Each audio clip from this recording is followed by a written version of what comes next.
ঘর থেকে তো সেই দুপুরই বের হয়েছি, রাস্তায় আসতে আসতে সব জ্যাম আর জ্যাম, জ্যাম আর জ্যাম, শেষমেশ আপনাদের বালুর নিচে চাপা পড়ছে, আখরি জ্যাম। এরপর আল্লাহ তাআলা এনেছেন, আল্লাহর চাওয়া যখন আল্লাহ তাআলা তখন পৌঁছাইছেন। লম্বা সময় আলোচনা শুনেছেন আমাদের বড় ভাই হযরতুল আল্লামা মুফতি হাবিবুর রহমান মিয়াজি দামাত বারাকাতুহুল আলিয়ার জবানে। তার আগে মুহাক্কিক বুজুর্গ উলামায়ে কেরাম কথা বলেছেন। আমিও ছোট্ট একটা আয়াত সূরা হাশরের তিলাওয়াত করেছি, ছোট্ট আয়াত। আল্লাহ তাআলার কাছে তৌফিক চাই এই আয়াতকে সামনে রেখে মালিক এমন কিছু কথা বের করে দেন যে কথাগুলো এক নম্বরে আমার নিজের, আমি বড় আসামি, প্রধান আসামি, আমার নিজের হেদায়েতের জন্য, সাথে আপনাদেরও উপকারে আসে এমন কথাগুলো আল্লাহ তাআলা বের করে দেন। ও ভাই, এই ছেলে, তোমাদের লড়াচড়া বন্ধ, না এলে ক্যামেরা বন্ধ।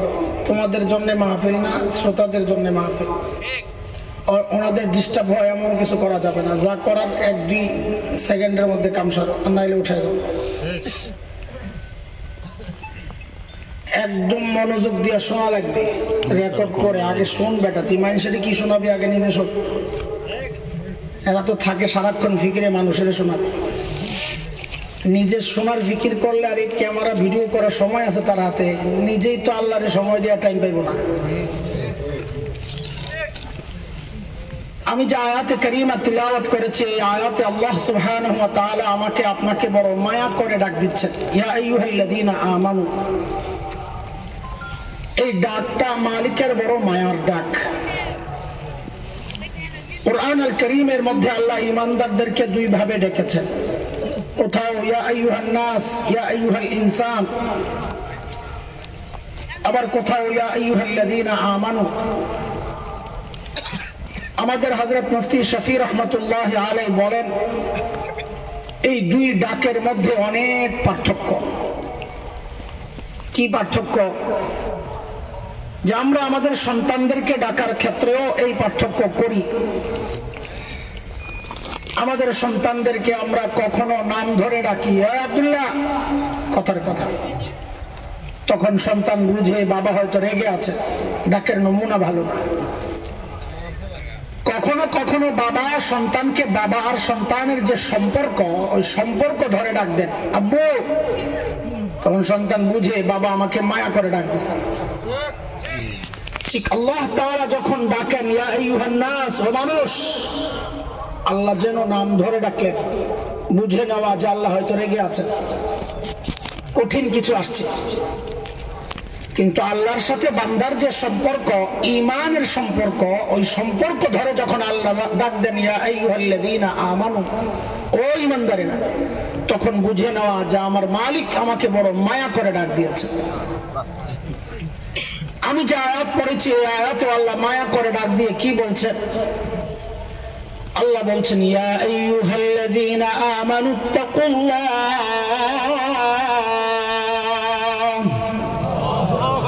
ওয়াল তানজুর নাফসুম মা কদ্দামাত লিগাদিন ওয়াত্তাকুল্লাহ।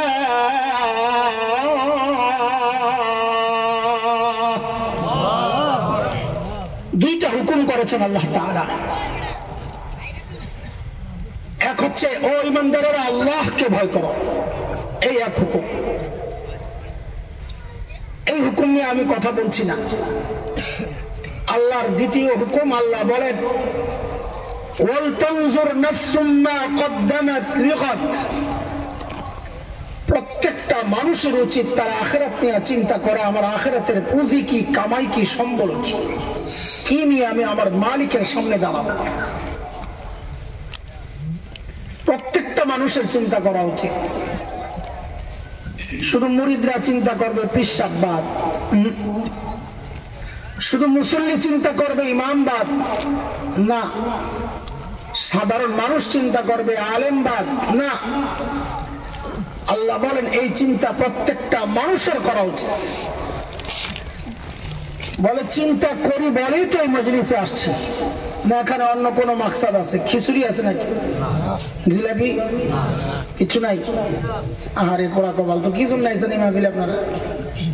যেখানে খিচুড়ি দেয় জিলাপি দেয় হেনে যাইবেন, ওয়াজও শুনবেন খাইবেন, দুনিয়াও পাইলেন আখেরাতও পাইলেন। এখানে শুকনা মুখে কি ওয়াজ শুনেন বইয়া বইয়া?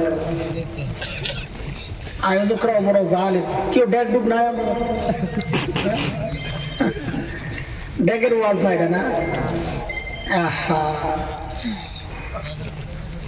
দোস্ত আমি আপনি আখেরাতের চিন্তাই তো আসছি, কথা তো ঠিক, কিন্তু আমাদের আখেরাতের চিন্তা ঠিকঠাক হচ্ছে কিনা, যথাযথ হচ্ছে কিনা, পারফেক্ট হচ্ছে কিনা, যতটুকু দরকার যেমনটা দরকার ঠিক তেমন হচ্ছে কিনা, না ঘাটতি আছে, ঘাপলা আছে, ত্রুটি আছে, বিচ্যুতি আছে, কমতি আছে, কেমনে বুঝবো?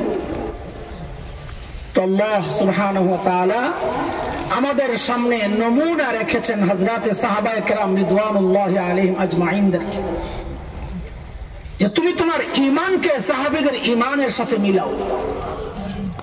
যদি ঈমান মিলে তো ওই ঈমান ঠিক আছে, না মিললে ভেজাল আছে, ঠিক করে নাও। কথা কার? এত আজ থেকে আপনারা কি ঘুমাই গেছেন? কে কে ঘুমাইছেন একটু হাত তোলেন তো দেখি। আল্লাহু আকবার। এত মানুষ ঘুমাইছে এই ছোট্ট মজমার মধ্যে, তো বড় মুশকিলের কথা।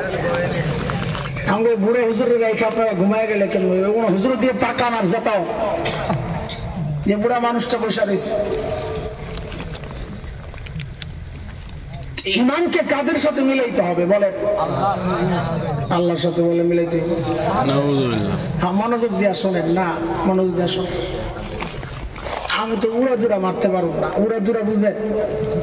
আইলাম একেবারে পাগল করে একটা গজল গাইলাম, পুরা পুরা মজমা গরম হয়ে গেল, একটা মক্কার আজান দিয়া দিলাম, আরে লাফালাফি শুরু হয়ে গেছে। আমি ভাই দুর্বল মানুষ,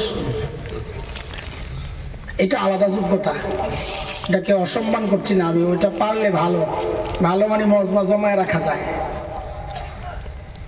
ওই যোগ্যতা আমার নাই।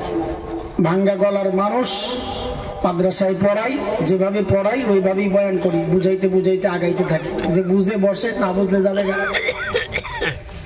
তো বলেন ঈমানকে কাদের সাথে মিলাইতে বলছেন আল্লাহ? আল্লাহ বলেন ফাইন আমানু বিমিসলি মা আমানতুম বিহি ফাকাদ ইহতাদাউ ওয়া ইন তাওয়াল্লাউ ফাইন্নামা হুম ফি শিকাক।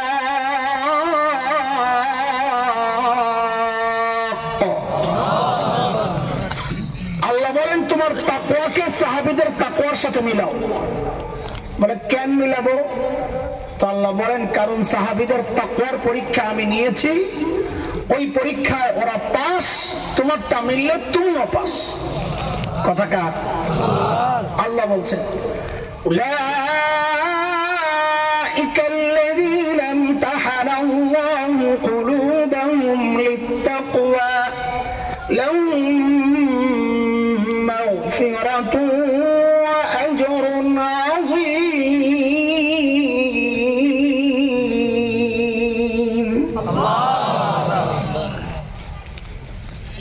কাজে আমাদের আমলকে কাদের সাথে মিলাইতে হবে বলে?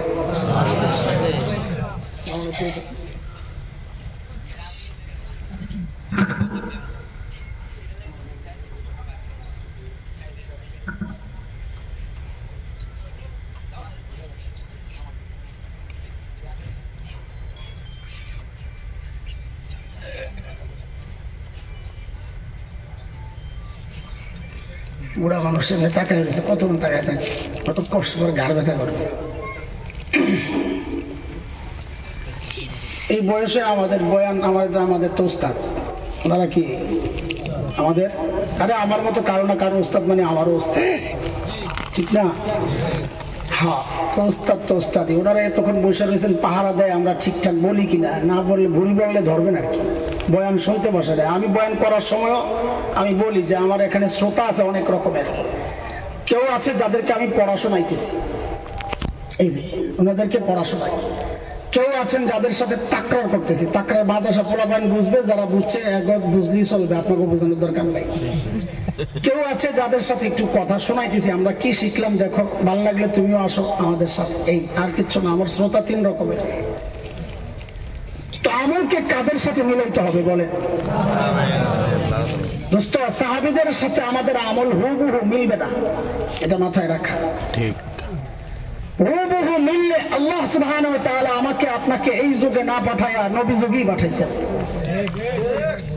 যদিও ছোটবেলায় আমরা একটা গজল গাইতাম, আমি গজল আগেও আমি খুব আগ্রহ ছিলাম না, এখনো আগ্রহী না। এখনো আপনাদেরকে গজল শোনাবো না, আবার ওই আশায় বসে থাকেন না, আমি পারিও না।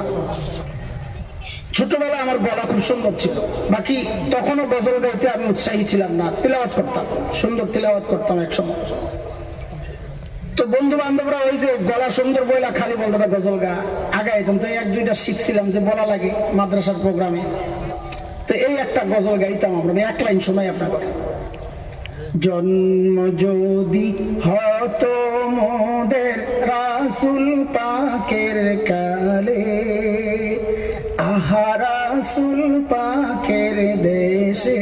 তো উস্তাদরা আটকায় ধরে, এটা কেমন গজল গাইলা? জন্ম যদি হতো মোদের রাসূল পাকের কালে, কোন যুগে জন্ম হইলে তোর জন্য ভালো, এটা তুই ভালো বুঝোস না আল্লাহ ভালো বুঝ? যেই যুগে পাঠানো দরকার আল্লাহ ওই যুগই পাঠাইছে। নবীর যুগে হইলেই যে তুমি আবু বকর হইতে, আর কি গ্যারান্টি তুমি তো আবু জাহেল হইতে পারতা? তবে দোস্ত একটা খুশির খবর আছে, শুনবেন আপনারা? এত রাত্রে খুশির খবর শুনতে মন আপনার ইয়ে আছে, এনার্জি আছে না? বাপরে বাপ, খুশির খবর কি? 2-3 মাস আগে যখন টমেটোর সিজন ছিল না, আপনারা বালু বেচা টমেটো কত করে কিনছেন? 100 টাকা না? বালু বিক্রির কথা কি জন্য বলছি, বালু না বেচলে এত দামে টমেটো খাওয়ার প্রশ্নই আসে না। আল্লাহ আল্লাহ আল্লাহ, কত কত 100 টাকার উপরে। আচ্ছা বলেন তো একটু বুঝে শুনে, ওই 100 টাকার টমেটোটা ভেজাল ছিল না ফ্রেশ? ভেজাল ছিল না, ভেজালটা খাইছেন 100 টাকায়। আপনাদের এলাকায় কি টমেটোর চাষ হয়? খুব হয়? দাম শুনলে বোঝা যাবে কত হয়। ফুল সিজনে কত টাকা কেজি থাকে? তাইলে আর কি চাষ হয়? আমগো এলাকায় 2 টাকা কেজি হয়। টুকরিলে এরকম রাস্তার পাশে টমেটো লয়ে বয়া থাকে। তো আমার খুব ভালো লাগে এগুলো ফ্রেশ জিনিস কিনতে। মাঝে মাঝে জিজ্ঞেস করি, চাচা দাম কত? তো কি বলে জানে, যত দেন তত। আর মানি বুঝে কোন রকম নিয়ে আমারে বাঁচান, বিপদে আছি। আচ্ছা বলেন তো, ওই যে 10 টাকার, আপনাদেরটাই বললাম, 10 টাকার টমেটোটা এটা ফ্রেশ না ভেজাল?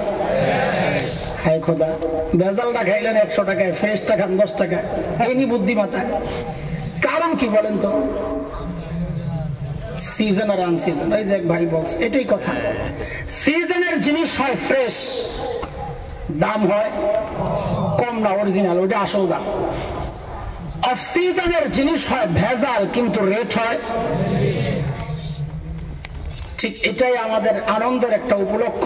আল্লাহর সাথে যখন একা একা কথা বলবেন না, বলেননি কথা আল্লাহর সাথে একা একা? আরে বলবেন, মহব্বত তৈরি হবে। একা একা চুপচাপ বইয়েছেন, বয়টার দরকার কি? আল্লাহ একটু কথাবার্তা কর। কেমন আছে? রাগ হয়েছেন না? এত রাগ হবেন না, নবী কষ্ট পাইব। মাফ করে দিয়েন, বুঝছি বুঝছি, মাফ করে দিয়েন, আর করুন না, হইলো তো খুশি। এবার ওই একা একা কথা বলার সময় আল্লাহরে বলবেন, আল্লাহ আমারও তো ইবাদতের সিজন নবী যুগে পাঠাও নাই। ওটা ছিল খায়রুল কুরুন, শ্রেষ্ঠ যুগ, ইবাদতের সিজন। ওই নবী যুগে তো আমারে পাঠাও নাই আল্লাহ। তো আল্লাহ তো জানেন কোন যুগে পাঠাইছে। তো বলবেন, আল্লাহ পাঠাইছে তো অফ সিজনে, ফাসাদের জমানায়। তো কিসে ঘট? আল্লাহ আমার আমল একটু ভেজাল হবে, কিন্তু রেটটা বাড়াইয়া দেওয়া লাগবে। আপনারা ভাইবেন না আমি আন্দাজি মারতেছি, এগুলো হাদিসে ইঙ্গিত আছে। নবী আলাইহিস সালাম বলেছেন, মান তামাসসাকা বিসুন্নতি ইনদা ফাসাদি উম্মতি ফালাহু আজরু। বলেন এরপরে কি? আমি চুপ থাকছি, নাইলে আমি ডাইরেক্ট বললে পরে কবেন বড় এত রাত্রে আয়া আউলা এলিস। আমাদের মুফতি আব্দুল মালিক সাহেব দামাত বরাকাতুহুল আলিয়ার তাহকিক মুহাদ্দিসরা বলেছেন, মিআ সহ হাদিসটা দুর্বল। মিআটা বাদ দিলে হাদিসটা পুরো ঠিক আছে। তো এবার শুনেন, নবী বলেন মান তামাসসাকা বিসুন্নতি ইনদা ফাসাদি উম্মতি ফালাহু আজরু শাহীদ। নবী আলাইহিস সালাম বলেন ফাসাদের জমানায় যে সুন্নাত আঁকড়ে ধরবে আল্লাহ সুবহানাহু ওয়া তাআলা তাকে শাহাদাতের কোন কোন কোন তরজমাটা কোন শাহাদাতের মর্যাদা। হাদিস বলার সময় ভুল করি একবার, অর্থ করার সময় করি আরেকবার। এখন এগুলো ঠিক করার সময় আমার কত দেখি। আজর মানে মর্যাদা না, আজর মানে সওয়াব। শহীদের সওয়াব এত কম না যে সুন্নাত আদায় করলে আল্লাহ শহীদের মর্যাদা দিয়ে দেয়। মর্যাদা আর সওয়াব এক জিনিস না। হাদিস হচ্ছে ফালাহু আজরু, মর্যাদা না দোস্ত। মর্যাদা এক জিনিস, সওয়াব আর এক জিনিস। মর্যাদা হলো বেতন, মর্যাদা সওয়াব হলো বেতন, বেতন মর্যাদা আলাদা জিনিস। মাননীয় প্রধানমন্ত্রীর চেয়ে বেতন বেশি পায় বাংলাদেশে বহু মানুষ আছে, মর্যাদা কি বেশি? মর্যাদা আলাদা জিনিস। তো এইবার পুরো হাদিস আবার শোনেন, পুরো তরজমা ঠিক করে শোনেন। নবী কি বলেন? মান তামাসসাকা বিসুন্নতি ইনদা ফাসাদি উম্মতি ফালাহু আজরু শাহীদ আও কামা ক্বালা আলাইহিস সালাতু ওয়াস সালাম। নবী বলেন ফাসাদের জমানায় আমাদের আলোচনার যে ঢং চলছে সেই হিসাবে তরজমা করি অফ সিজনে। কোন সিজনে? অফ সিজনে কেউ যদি সুন্নাত আঁকড়ে ধরে আল্লাহ তাআলা তার সুন্নতের রেট বাড়ায় দেন। বলে আল্লাহ রেট বাড়ায় কি দেন?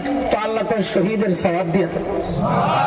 তো কি বোঝা গেল? অফ সিজনে আমলের রেট বাড়ে কি বাড়ে না?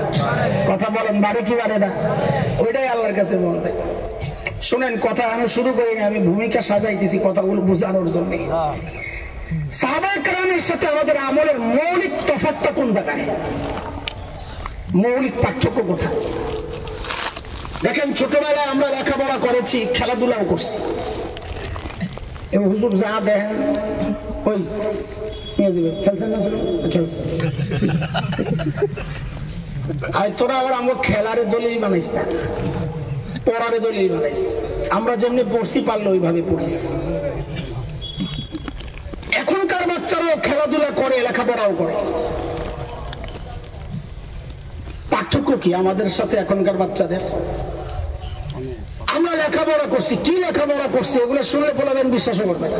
ঢাকার মানুষ তো লেখাপড়া কি বক্তা, আবার লেখাপড়া আছে নাকি? তার কিসা কাহিনী করে ওয়াজ করে, কি লেখাপড়া করছে আমাদের?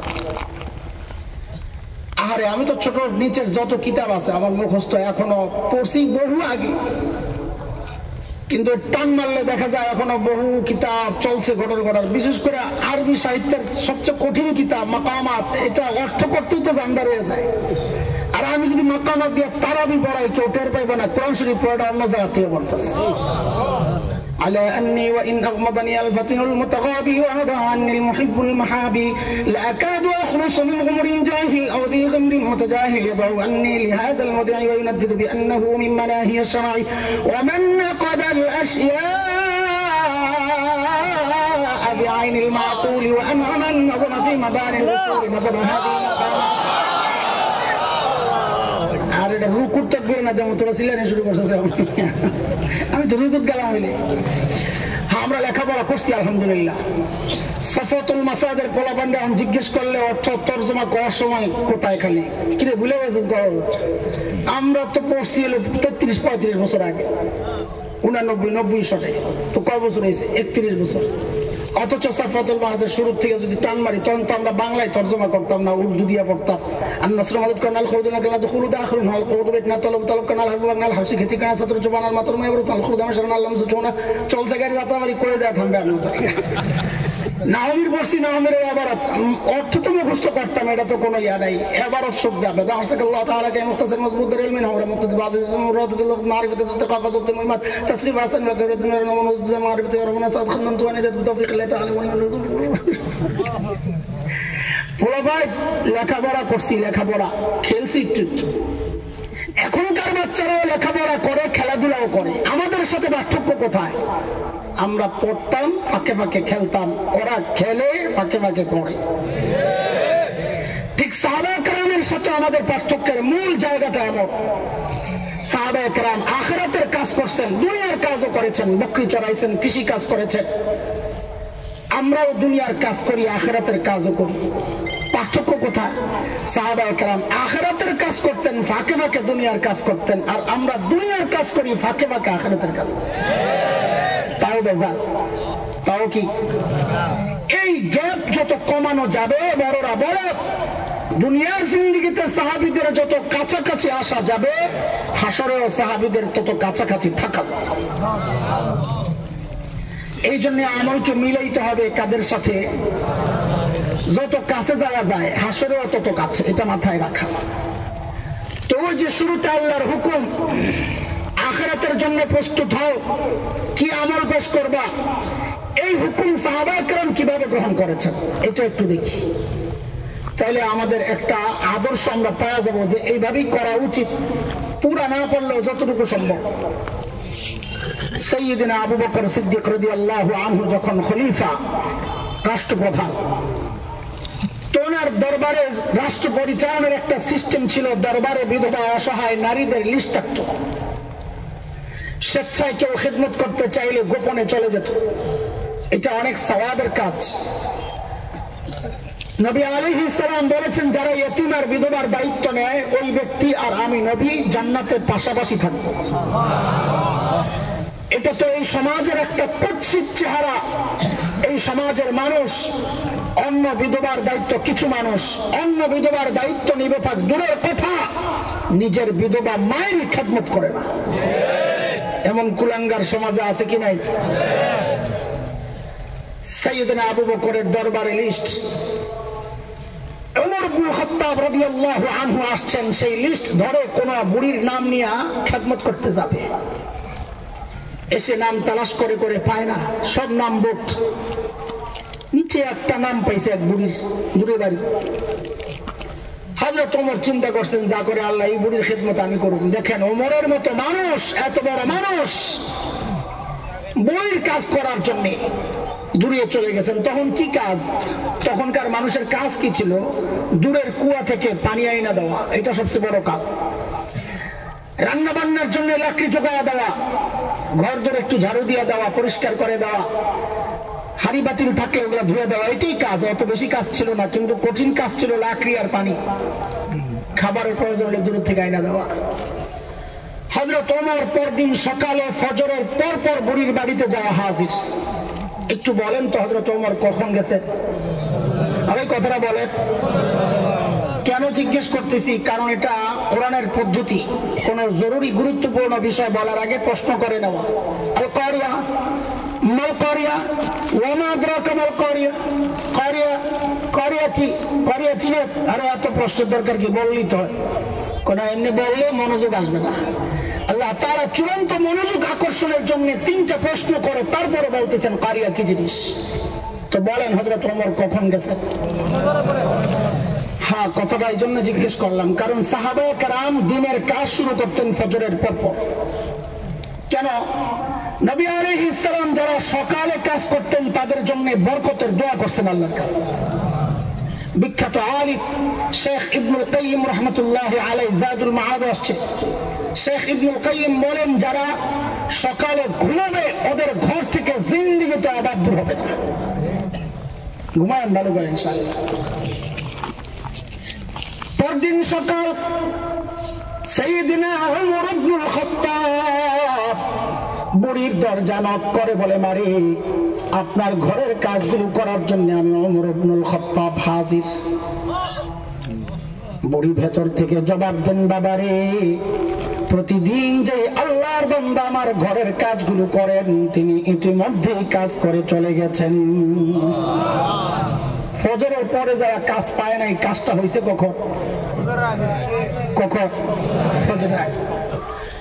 হযরত ওমর চিন্তা করলেন, তাইলে আমাকে আরো আগে আসা লাগবে। ওই চিন্তায় সাইয়্যিদনা ওমর পরদিন তাহাজ্জুদের রাত বুড়ির দরজা নক করে বলে, মারি আপনার ঘরের কাজগুলো করার জন্য আমি ওমর ইবনুল খাত্তাব হাজির। হযরত ওমরকে অবাক করে বুড়ি আজকেও জবাব দিচ্ছেন, বাবারে প্রতিদিন যে আল্লাহর বান্দা আমার ঘরের কাজগুলো করেন তিনি ইতিমধ্যেই কাজ করে চলে গেছেন। কখন বলেন? বলেন বলেন। তাহাজ্জুদের ওয়াক্ত চিনেননি? হ্যাঁ, কখন বলেন? আজানের আগে। আরো কিছু মতামত নাই, আমরা কোনো দেখতালা ভাষা দেওয়া যায় না। মধ্যরাতে 12টা আর 1টা না, রাতের 3 ভাগ, তৃতীয় ভাগ যেখান থেকে শুরু হয়। আমার ওটা বলা উদ্দেশ্য না, আমি আরেকটা ব্যাখ্যা দিতে চাই। তাহাজ্জুদের ওয়াক্ত, এই যুগের পোলাপাইন ফেসবুক আর মোবাইল ইন্টারনেট বন্ধ করা আর ইউটিউব বন্ধ করা যখন ঘুমাইতে যায়, ওটা হলো তাহাজ্জুদ। ঠিক, এতে সবচেয়ে বিপদে আছে রাত্রে যারা চুরি করতে হইবে না। যেই ঘরে চুরি করতে যায় দরজা জানালার ফাঁক দিয়া দেখে যে মানুষটা ঘুমাইছে কিনা, দেখে কোন না কোন আল্লাহর বান্দা ওই ঘরে আসমানের দিকে মোনাজাত দিয়া শুয়ে রয়েছে। কথা কও ঠিক আছে না? বেহায়া গোষ্ঠী আবার ঠিক কয় সব নাই। গজব তো এই জন্যই আসে, যখন ওঠার কথা আল্লাহ ডাকতেছেন আলামিন মুস্তাগফির ফাগফিরা, কে কে ভুল করছস মাফ চা মাফ করবো, আল্লাহ ডাকতে থাকেন। আল্লাহর আল্লাহ সারা রাত মোবাইল চালাইছি এখন ভালো লাগে না, পরে কথা কম, আমি একটু ঘুমাইতে যাই। এইবার যারা হযরত ওমরের টনক নড়ছে, কিরে এত রাতে কে কাজ করতে আসে? আমার কাজের দরকার নাই, আগে বুজুর্গ বাইর করা লাগবে, কে আল্লাহর বান্দা, কাম লাগবে না। ওই চিন্তায় হযরত ওমর পরদিবেশার নামাজের পর বুড়ির বাড়ির সামনের এক ঝোপের আড়ালে চুপচাপ বসে আছেন। দেখবেন এত রাতে কে কাজ করার জন্য আসে। গভীর রাত, হযরত ওমর দেখেন এক আল্লাহর বান্দা খালি পায়ে পা টিপে টিপে চোরের মতো বুড়ির বাড়ির দিকে আগাচ্ছে। হযরত ওমর রেডি, আহেন দিই কেডা। যেই না কাছে আসছেন ওমর দাঁড়ায় গেছেন, হই কেডা। ওমরের যে আওয়াজ, রাত ও গভীর, মানুষটা একা, এমন অবস্থা আমি বললে তো কাপড় চোপড় নষ্ট করে ফেলাইতাম। কিন্তু হযরত ওমরের আওয়াজে ওই ব্যক্তি ভয় পাবেন থাক দূরের কথা, উল্টা ওমর যাকে দেখছেন নিজেই চমকায়া গেছেন। দেখেন ইনি আর কেউ না, খলিফাতুল মুসলিমিন আবু বকর সিদ্দিক রাদিয়াল্লাহু তাআলা। তওবা, আবু বকর আপনি, বিষয়টা কি? পায়ের দিকে তাকায় দেখে জুতা নাই। ওমর গেছেন ক্ষিপ্রা। ওমর আবু বকরকে বড় ভালোবাসতেন, এমনি লেগে থাকতেন দোস্ত। দুই লাগামানি আবার চেয়ারম্যানের গুতাগুতি না, লাগামানি কাটছে কে বেশি আমল করতে পারে ওই লাগা, এমনি মহব্বত করতেন খুব। হযরত ওমর তাকায় দেখেন জুতা না। আবু বকর জুতা কই? মদিনার মাটি তো বাংলাদেশের মতো এত মসৃণ না, কাটা পাথরের টুকরা পুরা ভরা, পাও কেটে যায় খালি পায়ে হাঁটলে এখনো। সাইয়েদনা আবু বকর কি জবাব দিলেন? ওমর, জুতা পরলে চটচট আওয়াজ হয়, মানুষের ঘুম ভেঙে যায়, আমি তো কাউরে জানাইতে চাই না, আমি তো চাই কেবল আল্লাহকে জানাইতে। ইখলাস কাকে বলে দেখছেন নি কেন? ঠিক আছে বুঝলাম, কিন্তু বলেন আপনি কেন আসছেন? গভীর রাতে কাজ করার জন্য আপনি কেন আসছেন? সারাদিন প্রশাসনিক কাজে ব্যস্ত থাকে, রাতে একটু ঘুমাবেন তা না, আপনি আসছেন বুড়ির বাড়ি কাজ করার জন্য। কেন রে ভাই, আমরা নাই? আমরা মরে গেছি? এই কাজগুলো আমাদেরকে দেওয়া যেত না? দোস্ত ওমর আবু বকর কি জবাব দিলেন, ওই জবাবটাই আমার বয়ান। অল্প কথা, ওই জবাবটাই বয়ান, কিন্তু জবাবটা আমি এখনই দিচ্ছি না। কেন? কারণ জবাবটার ওজন কত এটা বুঝতে হলে আগে আবু বকরের ওজন বুঝা লাগবে। ব্যক্তির ওজনের উপর কথার ওজন ওঠানামা করে। রাস্তায় ভিক্ষুকের সাথে আপনার দেখা, আপনাকে বললো কালকে একটু দেখা করে তোমারে খুশি করে দেবো, আপনি নিজে ভিক্ষা করে খায় আবার আমারে খুশি করবে। কিন্তু একই কথা যদি এলাকার এমপি সাহেব আপনাকে বলেন কালকে একটু দেখা করে তোমারে খুশি করে দেবো, তখনও কি মনে মনে হাসবেন না আশাবাদী হবে? কেন? কথা তো একটাই, কই যে ব্যক্তির ওজন বাড়ছে তো কথারও ওজন বেড়ে গেছে। আবু বকর কত বড় মানুষ এটা না বুঝলে ওই জবাবটার ওজন বুঝে আসবে না। চলেন এই সংক্ষেপ অল্প একটু আবু বকরের ওজন বুঝে আসি। আবু বকর কে, কার ব্যাপারে বলছি?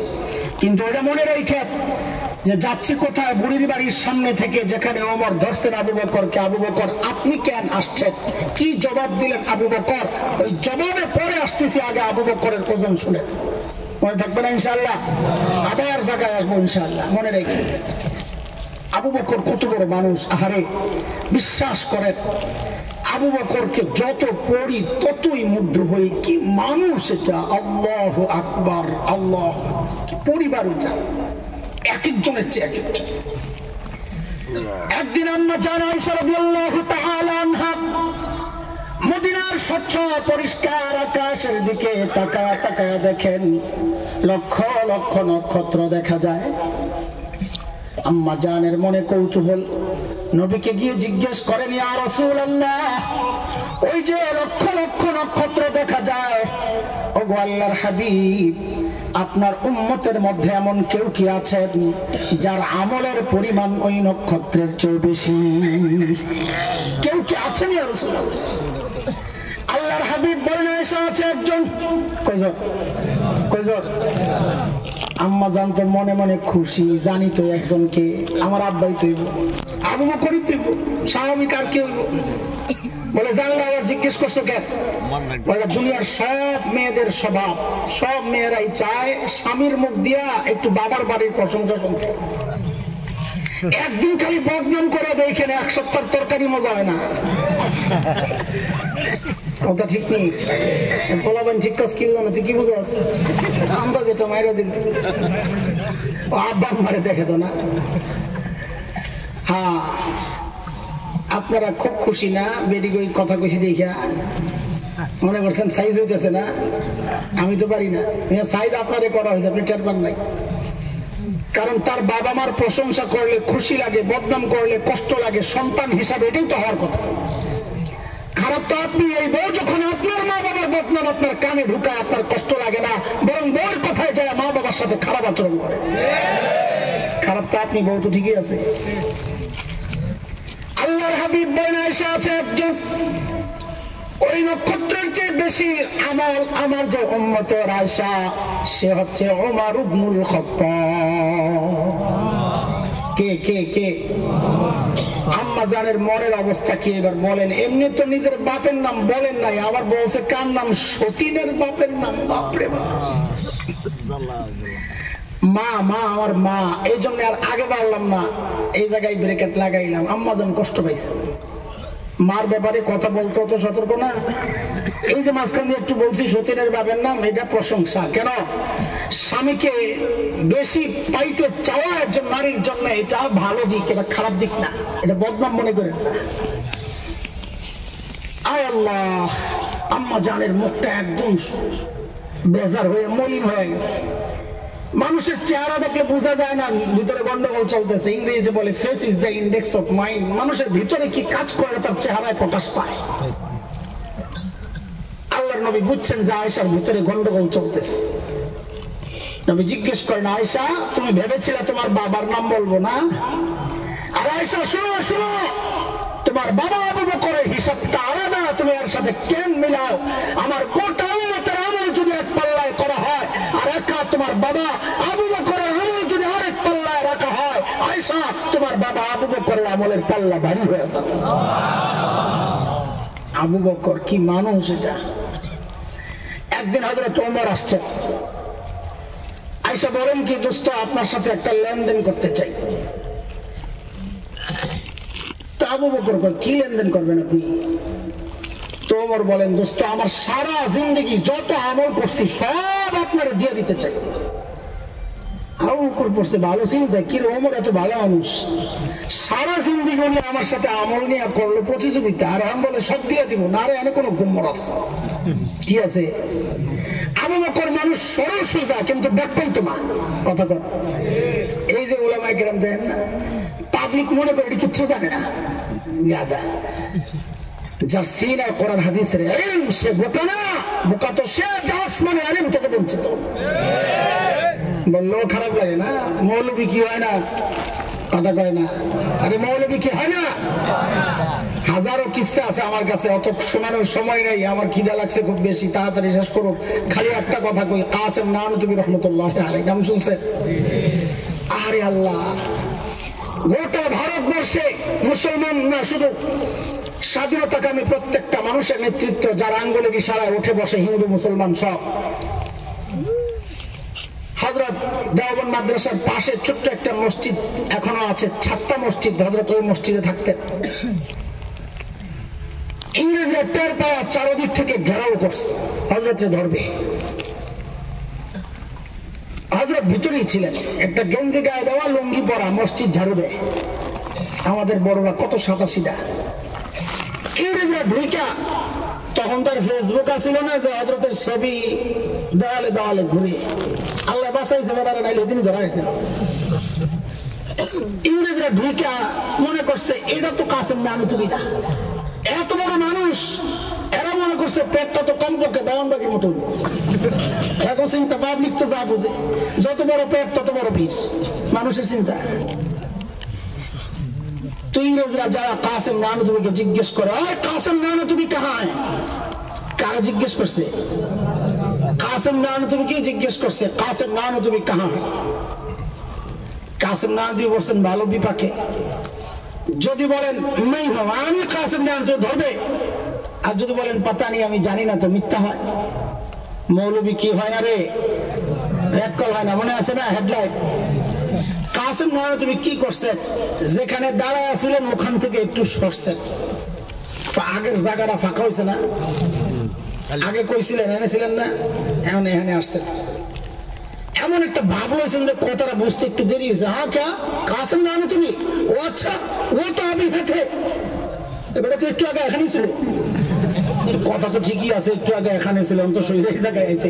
ইংরেজরা মনে করছে একটু আগে এখানে ছিল, এখন বুঝি পালা হয়ে গেছে। মৌলবী কি হয় না? আর উদাহরণ দেওয়ার দরকার নাই। আবু বকরের একটা উদাহরণ শুনেন। সূরা লাহাব নাযিল হয়েছে, এর মধ্যে উম্মে জামিল বিনত হারব ইবনে উমাইয়া আবু লাহাবের বউ, এর ব্যাপারে আয়াত আসছে, তোর সাইজ করাই ভাই। সায়াসলা নারন যাত লাহাব ওয়া ইমরাতু। বেডি তো শুই না, এমনি ছিল খুব রাগী মেজাজি। শুনে এমন রাগ হয়েছে, মোহাম্মদ রে সাইজ করুম আজকে। আমার বিরুদ্ধে কথা কয়, ওর চাচার বিরুদ্ধে কয়, আমার বিরুদ্ধে কয়। চাচি গেছে খেপা, পাথর একটা লইছে নবীরে মারবে। নবী আলাইহিস সালাম কাবার পাশে বসে বসে তিলাওয়াত করতেছেন। সাইয়্যিদনা আবু বকর পাশে বসে পাহারা দিচ্ছেন। আবু বকর দেখছেন উম্মে জামিল আসছে, নমুনা ভালো না, খুব রাগ, হাতে পাথর। কানে কানে যায় বলে, ইয়া রাসূলুল্লাহ, উম্মে জামিল হাতে পাথর, নমুনা ভালো না। নবী আলাইহিস সালাম বলে, ওরে আসতে দাও, আসতে দাও। আবু বকর, আয়েশা আমারে দেখবি না।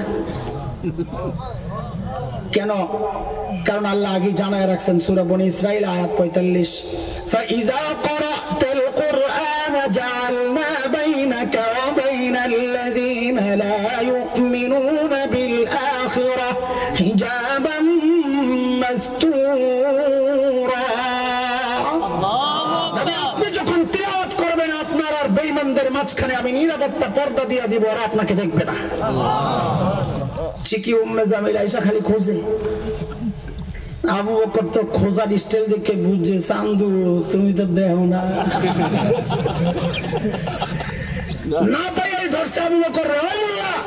তখন তোর মোল্লা কয় নাই, সময়ের পরিভাষায় আমি তর্জমা করলাম, তখন যা কইছে এটা তর্জমা করে নাই।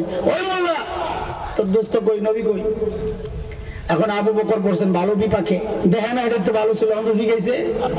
এখন আবু বকর যদি বলেন লা আদরি, জানি না, তো মিথ্যা হয়। আর যদি বলেন এই যে নবী হইছে, তো আবু বকর মাইর খায়। কেন? আবু বকর কবে এই যে উম্মে জামিল কইছে, হেতে দেখে না। আবু বকর কি চালাকের চালাক, আল্লাহু আকবার। যে উম্মে জামিল জিজ্ঞেস করছে, এই নবী কই, মুহাম্মদ কই? আবু বকর কয়, খুঁজে দেখো। কি বলা মানে আমরের সিগা শীত কিসবের হাতে ভালো নাই, না মিথ্যা না সত্য। কি ইনশা খুঁজে দেখো, উম্মে জামিল মনে করছে আবু বকর জানে না আমারে খুঁজতে কয় গেছে গেলেইতে হিজরতের সময় নবী আর আবু বকর মদিনার রাস্তায় কাফেররা খুঁজতেছে, ধরলি 100 পুরস্কার। খবর এমন জায়গায় ছড়ায় গেছে যারা নবীও চিনে না, আবু বকরও চিনে না, কিন্তু খুঁজতেছে কেন, যদি লেগে যায় পুরস্কার তো অনেক। ঠিকই এমন এলাকায় ধরা পড়ছে নবী আর আবু বকর, যারা আবু বকরও চিনে না, নবীও চিনে না, কিন্তু সামনে আবু বকর, নবী পেছনে। ধরছে আবু বকর, মাম্মাক। আবু বকর ধরে জিজ্ঞেস করে, তোমার সাথে এই লোক কে? এখন আবু বকর যদি বলেন লা আরিফ, আমি চিনি না, তা আবু বকরের সিদ্দিক কাটা যায়। আর যদি বলা যায় নবী, আমার নবী, তো ধরা আবু বকরও শেষ, নবীও শেষ। আবু বকর কি চালাকের চালাক, যেই জিজ্ঞেস করছে মোহাম্মদ, আবু বকর কয় হাজার রাজুল ইয়াদিনি, এই বেটা আমার রাস্তা দেখায়। পাবলিক মনে করছে কি আবু বকর রাস্তা ছিল না, পিছনের বেড়া মনে গাইড, ডাইনে বামে সোজা, ডাইনে বামে সোজা, কিন্তু আবু বকরের নিয়ত এটা ছিল না।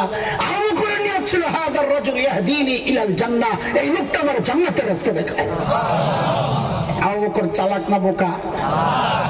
সাইয়েদনা ওমর যখন বললেন আবু বকর, আমার সারা জিন্দেগির আমল আপনাকে দিয়ে দিতে চাই, আবু বকর আস্তে করে বললেন, ওমর বুঝলাম, কিন্তু একটু বলেন না আমার কি দেওয়া লাগবে? আবার আমার সারা জিন্দেগির আমল চাই বসেননি, তাইলে দেব না। ওমর বলেন, না আবু বকর না, আপনার সারা জিন্দেগির আমল আমি চাই না। ও আবু বকর, হিজরতের সময় আল্লাহর হাবিবের সাথে 3 দিন যে সাউর গুহায় লুকায়া ছিলেন আবু বকর, ওই 3 দিন আমাকে দিয়ে দিবেন, আমি আমার সারা জিন্দেগির আমল আপনাকে দিয়ে দিব। কয়দিন বলেন চিল্লায়া? কয়দিন? কয়দিন? বিনিময়ে কয়দিন? সারা জীবন। হিসাব মিলে? কথা বলেন, হিসাব মিলে? 3 দিন আবু বকর এমন কি আমল করছে? রোজা ফরজ ছিল না, নামাজ 3 দিনে 5 রাকাত করে 5 ওয়াক্ত করে পড়লেও তুমি 3 বছর পড়বো। হজ নাই, উমরা নাই, কোরআন পুরাটা নাজিল হয় নাই, তো করছে কি আবু বকর? নিশ্চয়ই কোনো গুমর আছে এই গুহার ভিতরে। যে গুমর বুঝেছেন ওমর, এই গুমর একটু আপনারা বুঝার মানসিকতা আসেনি, রাত তো অনেক হয়ে গেছে না? হ্যাঁ না, কারি সাহেবের মতো মায়ের দাম মাঝখান দিয়া, কারি সাহেবের মারা বুঝেননি? হ্যাঁ, দোস্ত বাদাম খায়, আপনাদের দেশে এই সিস্টেম আছে কিনা? বাদাম খাওয়ার সময় যেটা চালাক, এটা বোকাটারে কয় তোর দাদা কেমনি মারা গেছে কত, তো বোকাটা হারে হঠাৎ করে দাদার কথা মনে পড়ছে, হাসপাতাল দিকে শুরু করে, কেমনে হাসপাতাল নিছে, কেমনে আনছে, কেমনে মরছে, কেমনে দাফন করছে, হারে কান্দি, কত পরে দেয় বাদাম একটাও নাই। হয়নি এই সিস্টেম? এক কারি আর এক ঐতিহাসিক দুইটাই বসে বাদাম খাইতে। কারি তো দুনিয়ার চালাক, ঐতিহাসিক রে কয় কি, দোস্ত তুই তো অনেক ইতিহাস জানোস, একটু হযরত ইউসুফ আলাইহিস সালামের কিসসাটা কয়, আহসানুল কসাস, কোরআনের সবচেয়ে সুন্দর চমৎকার গল্প। ঐতিহাসিক কয় তুই আমারে কিসসায় লাগায় বাদাম শেষ করবি না, মনে মনে কয় আর কি, তোর কিসসা শুনতে চাইছিস তো শোন। ইউসুফ আলাইহিস সালামের কিসসা কয়, পীর বহুত পসরেদার গুম সুদ বাজিয়াত, এক বুড়া ছিল, বুড়ার একটা পোলা ছিল, হারাই গেছিল, ফেরত পাইছে। ইউসুফ আলাইহিস সালামের কিসসা শেষ। কারি সব কয়, আরে বাপ্পা এই কেন করলি? এমন ঐতিহাসিক কয়, তুই বহুদিন ধরে আমি কারি আব্দুল বাসিতের স্টাইলে সূরা আশ-শামসি ওয়া দুহাহা শুই না, একটু শোনা। ঐতিহাসিকের চিন্তা হইলো তুই এবার যাবি কই, আমি না সংক্ষেপে মারছি, তুই তো আর সূরা আশ-শামসি ওয়া দুহাহা সংক্ষেপে মারতাতি না। কারি সব ওকে কম বাপ্পা, কারি সব তুই যেই কিসসা শোনাইছিস আমারে, আমি বুঝি সূরা পুরোটা শোনাবো। তো কারি সব টান দিছে, ওয়াশ-শামসি ওয়া দুহাহা दरमियान में बहुत कुछ है, वला यखाफु उक़बाहा, ওয়াশ-শামসি ওয়া দুহাহা, মাঝখানে অনেকগুলো হাহা, ওয়ালা ইয়াখাফু উक़বাহা। এই কারি সাহেবের মতো মাঝখান দিয়ে মারুন না, ঘুরা একটু ঢুকবে, আছে এনার্জি, বাপরে বাপ, সুবহানাল্লাহ। ওই মাওলানা কয়টা পর্যন্ত জালেম কয় কি সারা রাত 2 ঘন্টা? এক বুজুর্গ ওয়াজ করছে, যে এলাকায় আল্লাহ ওয়ালার কবর থাকে, আশেপাশের কবর ওয়ালারাও কিছু রহমত পায়, হাদিসের কথা। আগেরকার দিনে তো ওয়াজ করে বক্তারা থাকতো, সকালে ডিম কলা চাল ডাল আবে যাবে গাঠি দিয়ে দিত লয়ে দিত, তো থাকারই নিয়ত করছে বিশ্বাস। এর মধ্যে দেখে বাইরে চিল্লাচিল্লি হয়, খাদেমকে বাড়াইছে, দেখতো মানুষ কি জন্য চিল্লায়, কি কয়ে কোন কথা কয়ে কোন বিপদে বললাম। খাদেম যায় যা শুনছে দৌড়া একটা হুজুর এলাকা ছাড়েনি, এলাকায় থাকা যাবে না। কেন আপনার ওয়াজ করছেন আল্লাহওয়ালার কবর থাকলে আশেপাশের কবরওয়ালার রহমত পায়। বেড়ারা কইতেছে আমগো এলাকায় তো কোনো আল্লাহওয়ালা না, একটা কাম কর হুজুর রে মাইরে কবর দে, হুজুর মাইরা যা খাগো রহমত দরকার, আমি ওরা যাই সারা রাত ওয়াজ শুনবে জালেম কোথাকার। হায় আল্লাহ, চলেন চলেন সাউর গুহা। আচ্ছা, গুহার ভেতরে ঢুকার আগে গুহার মুখটা একটু বন্ধ করে আসি, চলেন দেখি। আপনাকে এখন পরীক্ষা হইব, ওয়াজের ওয়াজ ঠিকঠাক মুখস্থ রাখেন না, ভুলে যান। কোন তো দেখি গুহার মুখে কে কে বাসা বানাইছিল? মাকড়সার কবুতর না? মাশাআল্লাহ, ওয়াজ তো মনে রাখেন আপনারা, মাশাআল্লাহ। এইবারের উত্তর যে দিতে পারবো ওই বেটার আমগো হুজুরের পক্ষ থেকে একটা পুরস্কার দেবো, সঠিক উত্তর দাতারে। কোন তো দেখি কবুতরে ডিম পারছে কয়টা? জালেম কয় কি বাঞ্জা কবুতর ছিল না? আল্লাহ বুঝে অকেজু কবুতর বাড়াইছে। কয়টা রে ভাই? দুইটা। কোন মতামত নাই, এর পুরস্কার নিবেন না আপনারা? এটা কেমন কথা, একটা ডিম পাড়া কেমন কবুতর? এটা এমন কম একটা কবুতর বাড়াইছে আল্লাহ না? এটা কয়ে দিবে আন্দাজে। আরে আল্লাহ, এমন তো সুন্নি গ্রুপ শিখতে যাবো, মোল্লা ওয়াহাবি মোল্লা দেখছো নবীর সাথে সংশ্লিষ্ট একটা গল্প লয় হয় কি তামাশা করতেছে। কাফের ওয়াহাবিডি এমন ওই। হ্যাঁ দোস্ত, আমি তামাশাই করতেছি। কারণ হচ্ছে মুহাদ্দিসরা বলেছেন কবুতরের গল্পটা পুরাই জাল, বানোয়াট, মিথ্যা কথা। কবুতরেই ছিল না, আমরা বয়ে বয়ে ডিম করি। এই দোষ আপনাদের নাই, দোষ আমাদের। এই গল্প শোনাইছি তো আমরা, তাহকিক নাই, বাস চলতেছে গল্প। হ্যাঁ, মাকড়সার জালের গল্প এই সম্পর্কেও মুহাদ্দিসরা বলেছেন দাইফ জিদ্দা, এটাও খুব দুর্বল। তারপরেও যেহেতু ওই যে বড়দের কাছে আমরা পড়েছি যে ফজিলতের ক্ষেত্রে, গল্প বলার ক্ষেত্রে দুর্বল বর্ণনাও আনা যায়, সেই হিসাবে আমি একটু বলতেছি। আচ্ছা বলেন, এবার গুহার ভেতরে কে? নবী আর কথা বলেন, এখান থেকে একটু তাজা হন, তাজা হন, জবাব দেন। আমি ঢুকতেছি আস্তে আস্তে। গুহার ভেতরে কে? নবী আর। আচ্ছা বলেন আপনারা, আল্লাহ যদি চাইতেন নিজের নবী, নিজের প্রিয়কে এবং প্রিয়র প্রিয়কে বাঁচানোর জন্য গুহার মুখটায় পাথর দিয়ে প্যাকেট করে, যেন বোঝা না যায় এখানে গুহা আছে, এমন করে পাথর দিয়ে লেবেল করে গুহার ভেতরটারে জান্নাতের টুকরা বানাইতে পারতেন কি পারতেন না? আল্লাহ তা না করে কি করলেন? মাকড়সার জাল দিলেন। কারণ কি? মাকড়সার জাল অনেক শক্তিশালী, কাফেররা ওইটা ছেদ করে গুহার ভেতরে ঢুকতে পারবে না। কথা বলে না তো? কথা কর না, যে জোরে কর। শক্তিশালী না দুর্বল? কত দুর্বল? কোরআন শরীফে আসছে সূরা আনকাবুতে, ওয়া ইন্না আওহানাল বুয়ুতি লাবাইতুল আনকাবুত। জগতের সবচেয়ে দুর্বল ঘরের নাম হচ্ছে মাকড়সার ঘর। তাইলে আল্লাহ এই দুর্বল ঘর দিয়ে আমার নবী আর নবীর দোস্তকে বাঁচাচ্ছেন কেন? ও জগতের মানুষ ও যুবক, খেয়াল করে শোনো, দুর্বল হয়ে যায় না, সাহস রাখো, হিম্মত রাখো। আল্লাহ দেখাচ্ছেন, এরে আমার বান্দা দেখ, আমি যদি আমার দিন বাঁচাতে চাই তো আমার সাবমেরিন লাগে না, ট্যাঙ্ক কামান লাগে না, পারমাণবিক অস্ত্র লাগে না, যুদ্ধ জাহাজ লাগে না, যুদ্ধ বিমান লাগে না, লাখো সৈন্যের দরকার হয় না। আমি যদি আমার দিন বাঁচাতে চাই তো মাকড়সার জাল দিয়ে আমি আমার দিন বাঁচাইয়া দিতে পারি। দরকার হচ্ছে আবু বকরের ঈমান। কার ঈমান? কথা বলেন, কার ঈমান? ঈমান যদি ঠিক হয়, তাকে পরাজিত করতে পারে এমন কোন শক্তি আগেও ছিল না, এখনো নেই, ভবিষ্যতেও আসবে না। ছোট্ট একটা গল্পের মতো করে কথা শোনাই, ছোট্ট কথা শোনেন। শেখ ওমর মুখতার, শতাব্দীর অন্যতম শ্রেষ্ঠ বিপ্লবী বীর, লিবিয়ার। ইতালি যখন লিবিয়া দখল করে তখন শেখ ওমর মুখতার তার অল্প কিছু সঙ্গী সহ কিছু দুর্বল রাইফেল দিয়ে প্রতিরোধ যুদ্ধ চালাচ্ছিলেন। জিহাদ মানে মুক্তিযুদ্ধ। জিহাদ করলে তো আবার আপনার অনেকের চুলকানি শুরু হইব। মুক্তিযুদ্ধ করতেছে। ইটালিয়ানরা সিদ্ধান্ত নিছে বম্বিং করবে। একজন এসে শেখ ওমর মুখতারকে বলে, হযরত আমরা এলাকা ছাড়তে হবে। বলে কেন? বলে ওরা বিমান দিয়ে বোম ফেলবে, আমাদের কাছে বিমান বিধ্বংসী অস্ত্র নাই, আমরা কিভাবে মোকাবেলা করব? আল্লাহু আকবার। শেখ ওমর মুখতার ইমান দীপ্ত এক জবাব দিয়েছেন, পাল্টা প্রশ্ন করে। প্রশ্নটাই ছিল জবাব। শেখ ওমর মুখতার জিজ্ঞেস করেন, ওদের বিমানগুলা কি অনেক শক্তিশালী? তো বলে হ্যাঁ, অনেক শক্তিশালী। শেখ ওমর মুখতার জিজ্ঞেস করেন, কত শক্তিশালী? কত দেখি। ওই বিমানগুলা আরশের উপরে দিয়া যায় না আরশের নিচে দিয়া যায়? বুঝেন নাই কথা? যিনি খবর নিয়ে আসছেন তিনি হাসেন, বলেন কি বলেন এটা? কোথায় আরশ, কোথায় সাত আসমান, কোথায় মহাশূন্য, এর কত নিচে দিয়ে বিমানগুলো যায়? শেখ ওমর মুখতার বলেন, থুর তৈলা ঢরাই আলাপছি। আরশের উপর দিয়ে গেলে আমি ভয় পেতাম যে আমাকে রক্ষা করবেন যে আরশের মালিক, বোম যদি তার মাথায় একটা পড়ে আমারে কে বাঁচাবে?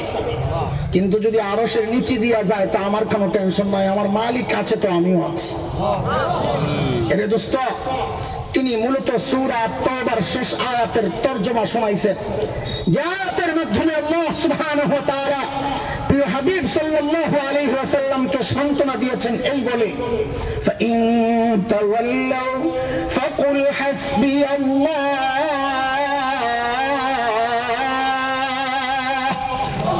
লা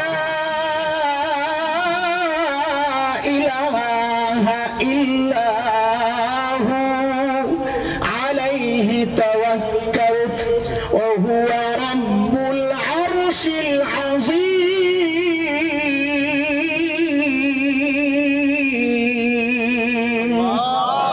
নবী আমার, আপনি আপনার উম্মতকে জানিয়ে দেন, ওরা যদি আপনাকে সহযোগিতা না করে আপনি বলে দেন দরকার নেই, আমার জন্য আমার আল্লাহই যথেষ্ট, আমার ভরসা কেবল তার উপর, তার ক্ষমতা জানো, তিনি আরশে আজিমের মালিক।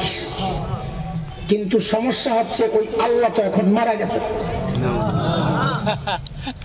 আল্লাহ বুড়া হয়ে গেছে, বান্দারে বাঁচাইতে বাঁচাইতে আল্লাহ ক্লান্ত হয়ে গেছে। এইবার করোনা আক্রান্ত হয়েছে, এই কথা কম করে হাসপাতালে ভর্তি হয়েছে, একটু ঘুমাইছে না আগের মতোই আছে? আল্লাহ বলেন আমি সব সময় একরকমই থাকি। সূরা আহজাবে মালিক বলেন, সুন্নাতাল্লাহিল্লাতী ক্বাদ খালাত মিন ক্বাবল ওয়া লান তাজিদা লিসুন্নাতিল্লাহি তাবদীলা। আমার সিস্টেমের কোনো হেরফের নাই, একই রকম সিস্টেম আগে যা ছিল এখনো তাই, ভবিষ্যতেও তাই থাকবে। আগের সিস্টেম হচ্ছে নমরুদের মালিক ছিল না, নমরুদ পরাজিত হয়েছে। খলিলের মালিক ছিল, খলিল জিতে গেছেন। ফিরআউনের মালিক ছিল না, ফিরআউন পরাজিত হয়েছে। মূসা আলাইহিস সালামের মালিক ছিল, মূসা আলাইহিস সালাম জিতে গেছেন। উতবা শাইবা আবু লাহাব আবু জাহেলদের মালিক ছিল না, পরাজিত হয়েছে। দুর্বল গোলাম বিলাল হাবশির মালিক ছিল, জিতে গেছেন। এটা হচ্ছে আগের ইতিহাস। বর্তমানের ইতিহাস হচ্ছে ওই আফগান কাঠমোল্লা পাগড়িওয়ালা, লম্বা জামা ছিঁড়া জামা, রুটি খায়, শুকনা রুটি খায়, যারা নিজেদের জীবন অতিবাহিত করে, দুর্বল অস্ত্র, কিন্তু তাদের মালিক ছিল ওই আমেরিকা। নেতা বাহিনী মালিক নাই, ইতিহাস সাক্ষী, মানুষ দেখেছে কুত্তার মতো পালাতে বাধ্য হয়েছে। এই ইতিহাস চলে গেছে, ভবিষ্যতেও নাই। কথা বলে না, ভবিষ্যতে কি একই ধারায় চলবে না চেঞ্জ হবে? কি চলবে? চলবে হচ্ছে জানায় আমাদেরকে লাল চক্ষু দেখায় লাভ নাই, হুমকি ধমকি দিয়ে লাভ নাই। এগুলা সব শাইখুল হিন্দের রুহানি সন্তান। আলহামদুলিল্লাহ, আমাদের রক্তে রক্তে জিহাদি চেতনা টকবক করে। কথা কথা আমাদের বড়রা তোদেরকে ধাওয়া করেছে, ইতিহাস সাক্ষী। উলামায়ে দেওবন্দের রক্ত যখন এই ভূমি স্পর্শ করেছে, ব্রিটিশ লাল কুত্তারা পালাতে বাধ্য হয়েছে। উলামায়ে দেওবন্দের রক্ত যখন আফগানের জমিন স্পর্শ করেছে, রাশিয়ার 7 ভল্লুকেরা পালাতে বাধ্য হয়েছে। সাম্প্রতিক কালে যখন আবারও এই উলামায়ে দেওবন্দের রক্ত, মোল্লা ওমরের রক্ত এই জমিন স্পর্শ করেছে, ওই আমেরিকান কুত্তারাও পালাতে বাধ্য হয়েছে। তাদের রুহানি সন্তানরা আজও বেঁচে আছে, যদি রক্ত জমিন স্পর্শ করে কসম আল্লাহর একটাকেও পালাতে দেওয়া হবে না ইনশাআল্লাহ। প্রস্তুত থাকো দোস্ত ইনশাআল্লাহ। চলে এবার গুহার ভেতরে যাই। আল্লাহর হাবিব সাইয়েদনা আবু বকরের কোলে মাথা রেখে আরাম করছিলেন। নবী ঘুম থেকে উঠে দেখেন যে আবু বকরের চেহারার মধ্যে চিন্তার ছাপ। নবী জিজ্ঞেস করেন, আবু বকর আপনি এত চিন্তিত কেন? আবু বকর মুখের দিকে দেখান, ইয়া রাসূলুল্লাহ লাউ আন্না আহাদাহুম ইয়ানজুরু ইলা কদামাইহি, গুহার মুখের দিকে তাকানোর দরকার নাই, ওরা এমন ভাবে হাঁটাহাঁটি করছে, যদি কেউ নিজের পায়ের দিকে তাকায় তাইলেও তো আমাদেরকে দেখে ফেলবে। নবী সান্ত্বনা দিচ্ছেন, আবু বকর আপনি ভেবেছেন কি? হ্যাঁ, আপনি কি ভেবেছেন এই গুহার ভেতরে আমি আর আপনি? না আবু বকর না, এই গুহার ভেতরে খালি আমি আর আপনি না আবু বকর, আমার আপনার সাথে আল্লাহ আছেন। কে আছে? নবীর সন্তানের এই কথাটুকু আল্লাহর এতটা পছন্দ হয়েছে, আল্লাহ তাআলা কোরআন আল কারীমের সূরা তাওবার একটা আয়াতের টুকরা বানায়া নাযিল করে দিয়েছেন। মালিক বলেন, ইযহুমা ফিল গার ইয়াকুলু লিসাহিবিহি লা তাহজান ইন্নাল্লাহা মা'ানা। দুইজন যখন গুহায়, একজন যখন তার সাহাবী